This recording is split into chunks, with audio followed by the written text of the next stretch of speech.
Telugu digital media network లో political కేటగిరీలో number 1 కేవలం 72 గంటల్లో 1,50,00,000 వ్యూస్ పైగా పాపులర్ టీవీ నెట్వర్క్. నమస్తే, welcome to Telugu popular TV. మనతో పాటు ఉన్నారు ఫెర్టినైన్ డాక్టర్ మౌనిక గారు. మ్యామ్, మీ సక్సెస్ రేట్ ఎంత మ్యామ్? సో సక్సెస్ రేట్స్ అన్నవి మేము వీఆర్ వెరీ ట్రాన్స్పరెంట్ అండి. యాక్చువల్గా మేము బోర్డ్స్ కూడా పెడతాం మా సెంటర్స్లో, మా success rate, running success rate ఏంటి అన్నది. యూజువల్గా success rate per day per week లాగా తీయం. We take it out of a month, 3 monthsకి ఒకసారి, యాన్యువల్లీ ఒకసారి. సో అలా చూసినట్టయితే IVF running success rates almost 50 to 55% నడుస్తున్నాయండి ఇన్ ఆ సెంటర్స్. దాన్ని ఇంకా కూడా ఆప్టిమైజ్ చేయాలి. దెర్ ఆర్ సర్టెన్ మంత్స్ చాలా అమేజింగ్ సక్సెసెస్ వస్తాయి, 70 టచ్ అయిన డేస్ కూడా ఉన్నాయి. అయినప్పటికీ మేము we are truthful, very transparent to the couples. ఓవరాల్గా యావరేజ్ ఏదైతే ఉందో మేము చెప్తున్నాము, which is 50 to 55%, and which is a very good success rate. ఐయుఐలో ట్రీట్మెంట్స్ లాంటివి 10 to 15% ఇప్పుడు present prevailing success rates abroad కూడా తీసుకుంటే. అంటే 10 కపుల్స్ ఐయుఐ ట్రీట్మెంట్ తీసుకుంటే ఒక్కరికో ఇద్దరికో మాత్రమే ప్రెగ్నెన్సీ అనేది కలుగుతుంది. అదే ఐవీఎఫ్ ట్రీట్మెంట్లో ప్రెజెంట్లీ మోస్ట్ అడ్వాన్స్డ్ టెక్నాలజీ, దాంట్లో అయితే కనీసం 10లో ఒక 5-6 కపుల్స్ దాకా హ్యాపీగా ప్రెగ్నెన్సీతో వెళ్ళగలుగుతున్నారు. ఇది సక్సెస్ రేట్ గురించి. నౌ ప్రెగ్నెన్సీ పాజిటివ్ రావడమా నెగటివ్ రావడమా అంతవరకే స్టోరీ ఎండ్ అవ్వదండి. Take home baby rate, live birth rate అనేది చాలా ఇంపార్టెంట్. అంటే పూర్తి 9 months అన్కాంప్లికేటెడ్గా ప్రెగ్నెన్సీ వెళ్ళి ఒక హెల్తీ బేబీ డెలివరీ అయితేనే మాకు true happiness. Until that story is ending, we're not, it's not over like we say. So అందుకని ఆ ఎంటైర్ జర్నీ కూడా మంచిగా జరగాలి, సక్సెస్ఫుల్గా live baby, healthy baby delivery చేయాలన్న ఉద్దేశంతో we have brought in many new advance technologies in to ఆ centres, out of which ఒకటి RI witnessing system. So RI witnessing సిస్టంలో ఎవరెవరి కపుల్స్కి అయితే వాళ్ళ గుడ్లేనా, వాళ్ళ కణాలతోనే బేబీ ఫామ్ అయిందా అన్న చిన్న చిన్న డౌట్స్ ఉంటాయి. ఎందుకంటే చాలామంది ఎగ్స్ పెట్టుకొని ఉన్నాం కదా, చాలామంది స్పర్మ్స్ ప్రాసెస్ అవుతున్నాయి లోపల, ఏమన్నా మిక్సప్ అవుతుందేమో అన్న భయం ఉంటుంది వాళ్ళకి. అది తొలగించడానికి మేము ఈ ఆర్ఐ విట్నెసింగ్ సిస్టమ్ తీసుకొచ్చాం. దీనికి పార్ట్గా ఏమవుతుందంటే ప్రతి పర్సన్కి ఒక ట్యాగ్, ఒక కార్డ్ లాంటిది ఇవ్వడం జరుగుతుంది. అది హస్బెండ్కి వైఫ్కి ఇద్దరికి సపరేట్ కార్డ్స్. సో ఒక ప్లాట్ఫామ్ మీద ల్యాబ్లో ఎప్పుడైతే లేడీ ఎగ్లో హస్బెండ్ స్పర్మ్ వేయడానికి చూస్తున్నామో ఆ ప్లాట్ఫామ్ మీదనే ప్రాసెసింగ్ జరుగుతుంది.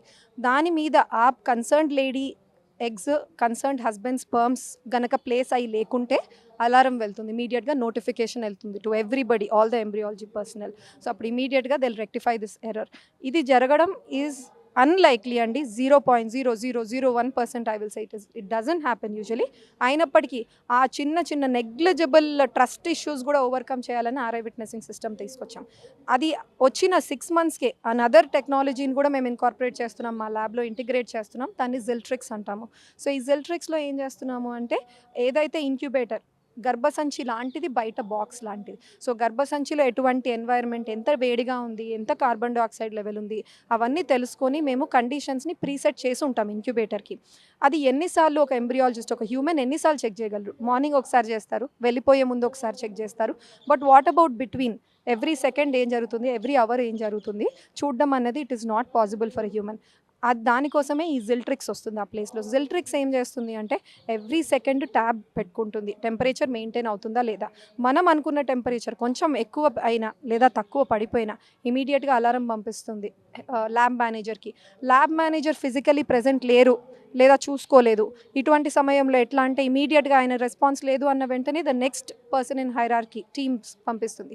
వాళ్ళు రెస్పాండ్ అవ్వలేదు, to the main head of the embryology team of the entire 49కి కూడా వెళ్తుంది. సో దట్ ఎవరైతే ఇమీడియట్గా చూస్తారో వెళ్ళి నోటిఫికేషన్తో వెళ్ళి ఇమీడియట్గా దాన్ని ఎర్రర్ని కరెక్ట్ చేస్తారు. సో ఇటువంటి సిస్టమ్ని మేము తీసుకొస్తున్నాము. దాని గురించి ప్రజలకు తెలియాలి, దాని బెనిఫిట్స్ ఏంటి, సిగ్నిఫికెన్స్ ఏంటి తెలియాలి అని చెప్పేసి ఆ అవేర్నెస్ కోసం ఒక 49 బేబీస్ మీట్ ఆర్గనైజ్ చేశాము, which is this month 9th of December, ఈ కమింగ్ సాటర్డే. సో ఈ ఒకేషన్ని గ్రేస్ చేయడానికి పాపులర్ యాక్ట్రెస్ నేహా గారు and very famous leading embryologist అండి, స్పెయిన్ నుంచి వస్తున్నారు. ఆయన మిస్టర్ హ్యావియర్, మాతో ఆల్రెడీ కొలాబరేట్ అయి ఉన్నారు. ఆయన చూసుకుంటున్నారు, he's over looking all the operations of embryology labs across all the branches of 49. So ఆ మీట్ని బ్లెస్ చేయడానికి మా దగ్గర ట్రీట్మెంట్ తీసుకొని డెలివరీ చేసి, సో అటువంటి కపుల్స్ వాళ్ళ బేబీస్తో ధైర్యంగా వచ్చి ఈ ఒకేషన్ని గ్రేస్ చేస్తున్నారండి. సో ఈ కపుల్స్ని చూసి వేరే వాళ్ళు కూడా ఎవరైతే హెజిటేట్ చేస్తున్నారో రావాలా లేదా, పక్కన వాళ్ళు ఏమనుకుంటారు, ఇలాంటి డౌట్స్ ఉన్న వాళ్ళు మోటివేట్ అయ్యి ఇమీడియట్గా వచ్చి కన్సల్ట్ అవుతారన్నదే మా ఉద్దేశం. అండ్ ఇదే కాకుండా దిస్ హోల్ హ్యాపీనెస్ ఆర్ వామ్త్ని కంటిన్యూ చేయాలని entire month of December from 9th of December to 31st of December వచ్చే కపుల్స్కి ఒక స్కాన్ ఫ్రీగా చేస్తాము. అండ్ లేడీకి AMH అన్న బ్లడ్ టెస్ట్ అండి, యాక్చువల్లీ చాలా కాస్ట్లీ టెస్ట్. ఎగ్ రిజర్వ్ బాడీలో ఎలా ఉందని చూస్తాము, సో ఆ టెస్ట్ ఫ్రీగా జరుగుతుంది. అండ్ భర్తకి వీర్య కణాల పరీక్ష కూడా ఫ్రీగా జరుగుతుంది. సో ఓవరాల్ వాళ్ళకు ఒక ఐడియా వస్తుంది ప్రాబ్లం ఏంటి, ఏ ట్రీట్మెంట్ వెళ్తే సూటబుల్ అన్నది వాళ్ళకు ఒక ఐడియా వస్తుంది. Thank you. ఈ ఐవీఎఫ్కి ఏమన్నా ఏజ్ లిమిట్ ఉంటుందా మ్యామ్? ఐవీఎఫ్కి ఎస్ అండి, ART ట్రీట్మెంట్స్ అంటాం. IUIని IVFని రెండింటిని అంబ్రెల్లా టర్మ్లో ART ట్రీట్మెంట్ అంటాం. దీనికి గవర్నమెంట్ రూల్ పెట్టింది ఏంటంటే 21 to 50 years మధ్యలో ఉండాలి లేడీ వయసు, అప్పుడే మేము ఇవ్వగలం. 21 కంటే తక్కువ ఉంది అంటే మాత్రము టాబ్లెట్స్తో ట్రీట్మెంట్ ఇవ్వడం కుదురుతుంది. అది కూడా అబవ్ 18 ఉండాలి, legal age of marriage in India. So 18 to 21 మధ్యలో వస్తే మాత్రం ఓన్లీ టాబ్లెట్స్తో ట్రీట్మెంట్ ఇవ్వగలం. But any form of IUI or IVF ఇవ్వాలి అంటే 21 to 50 మధ్యలో లేడీ ఏజ్ ఉండాలి. అండ్ హస్బెండ్స్ ఏజ్ వచ్చేసి 21 to 55 years మధ్యలో ఉండాలి. మిడిల్ క్లాస్ ఫ్యామిలీ ఐవీఎఫ్కి రావాలంటే ఎంత ఎక్స్పెన్స్ అవుతుంది మ్యామ్? సో ఎక్స్పెండిచర్ వచ్చేసి మా దగ్గర చాలామంది మిడిల్ క్లాస్ ఫ్యామిలీస్ కూడా తీసుకుంటున్నారండి. మోసపోయేది ఎక్కడ అంటే మిడిల్ క్లాస్ ఫ్యామిలీస్ కూడా పెరిఫరీలో చాలా అమౌంట్ పెట్టేస్తున్నారు. IUIలు 10 సార్లు చేసుకోవడము, లాప్రోస్కోపీ చిన్న కుట్టు ఆపరేషన్ అట్లాంటివి చాలాసార్లు చేసుకోవడం. నిజానికి మా దగ్గర వచ్చేసరికి IVF కోసం నిజంగా వాళ్ళకి అవసరం ఉన్న IVF కోసం వచ్చిన టైంకి ఆల్రెడీ IVF కంటే కూడా ఎక్కువ అమౌంట్ వాళ్ళు ఆల్రెడీ స్పెండ్ చేస్తున్నారు. When we look at the treatments, consultation, scans and all that. So మీరు right away off the bat మీకు ఏ ట్రీట్మెంట్ కరెక్ట్ అన్నది మీరు తెలుసుకోవాలి. కొంతమందికి చిన్న ట్రీట్మెంట్స్ సక్సెస్ ఇవ్వకపోవచ్చు, మేజర్ ప్రాబ్లమ్స్ ఉండొచ్చు, డైరెక్ట్గా IVFే వెళ్ళాల్సి వస్తుంది.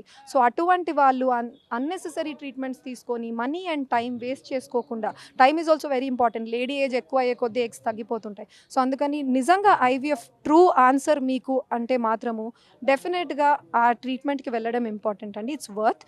అండ్ 49లో not only success rates compromise కాకుండా మేము మంచి ఇంజెక్షన్స్, రికాంబినెంట్ ఇంజెక్షన్సే వాడతాము IVF ట్రీట్మెంట్లో.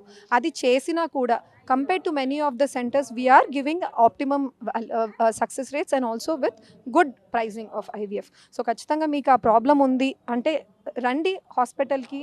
IVFలో కాస్ట్ ఎలా ఉంటుంది, మీ ట్రీట్మెంట్ ఎలా ఉంటుంది అనేది మీరు తెలుసుకోండి.